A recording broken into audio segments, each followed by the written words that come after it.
সাতক্ষীরার তালায় মাদ্রাসার হাফেজ শরীফুল ইসলামকে পিটিয়ে হত্যার ঘটনা ঘটেছে। পরে গণপিটুনিতে হত্যাকারী মানসিক ভারসাম্যহীন রাজু গাজী নামে আরেকজন নিহত হয়েছেন। রোববার বিকেল ৩টার দিকে উপজেলার শাহপুর এলাকায় এ ঘটনা ঘটে।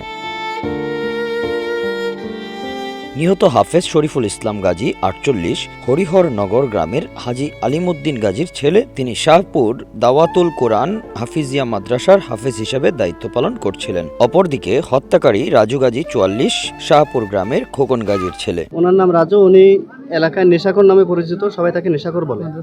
সে মাদ্রাসার ছাত্রদেরকে সবসময় উত্তপ্ত করে। আজকে দুপুরবেলা হঠাৎ করে ছাত্রদেরকে উত্তপ্ত করার সময় লাঠি হাত নিয়ে মারতে আসছিল ছাত্রদেরকে। ওই সময় হুজুর ভাত খেয়ে মাদ্রাসা আসছে, ঠিক সেই সময় হুজুর বললো যে রাজু তুমি থামো, আমি বিষয়টা দেখতেছি কে কি বলছে তোমার। হুজুর কেবল বারান্দায় উঠছে, তখনই পিছন থেকে মাথার পিছনে বাড়ি মারে। হুজুর লুটায় পড়লে তখন মাথার সামনে বসে এরপরে ৩ থেকে ৪টা কোপ দেয়, মানে বাড়ি মারে আর কি। এরপরে ৩:৪০-এ হুজুর মারা যায়। স্থানীয়রা জানান, রাজু গাজী নেশাগ্রস্ত হয়ে মানসিক ভারসাম্যহীন হয়ে পড়েছে। দুপুরে মাদ্রাসার এক ছাত্রকে বিরক্ত করছিল। এমন সময় হাফেজ শরীফুল ইসলাম রাজুকে নিষেধ করে এবং বাড়িতে চলে যেতে বলে। এরপর রাজু গাজী কাঠের লাঠি দিয়ে পেছন দিয়ে হাফেজ শরীফুলের মাথায় আঘাত করে। মাটিতে পড়ে যায়। মাটিতে পড়ে গেলে উপর্যুপরি আঘাত করে ঘটনাস্থলেই মৃত্যু হয় হাফেজের। এই হাফেজ সাহেব এত জনপ্রিয়, এত ভালোবাসে, মানুষের এত বেশি বেড়ায়।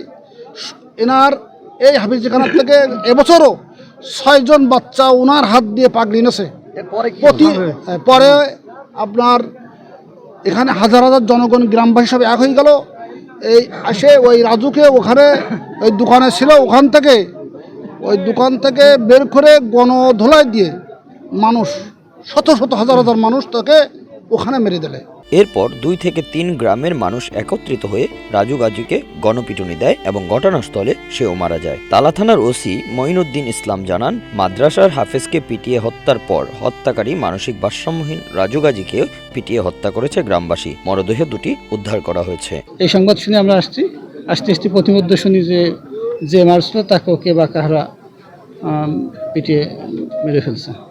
হ্যাঁ, উনি শুনলাম যে উনি একটি অ্যাবনর্মাল টাইপের মাদকাসক্ত, এইটাই জানি, শুনলাম মানসিক ভারসাম্যহীন।